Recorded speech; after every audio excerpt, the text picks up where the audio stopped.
Barabara yetu ya Chake Wete kilomita 22, zimebaki 2 tu, kilomita 20 tayari. Katika kipindi cha karibuni hivi tutaikamilisha. Lakini habari njema, kesho tunazindua rasmi ujenzi wa bandari ya mkoani Chake.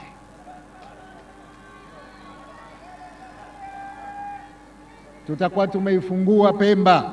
Chake mkoani sasa hivi kutakuwa kuna barabara kubwa ya njia 4 yenye taa. Ukitaka kutoka hapa kwenda Chake sio tena saa nzima namna hii, dakika 10 tu ushaingia Chake kule.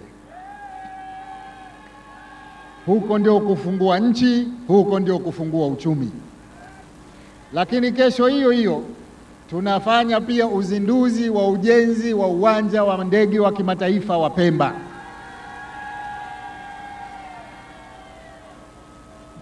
Ndugu zangu, barabara hizi pamoja na uwanja wa kimataifa wa ndege pamoja na bandari zinazotoa mizigo moja kwa moja kutoka nje kuja hapa, Pemba hii sasa haitokuwa Pemba ile, itakuwa ni Pemba ya maendeleo makubwa.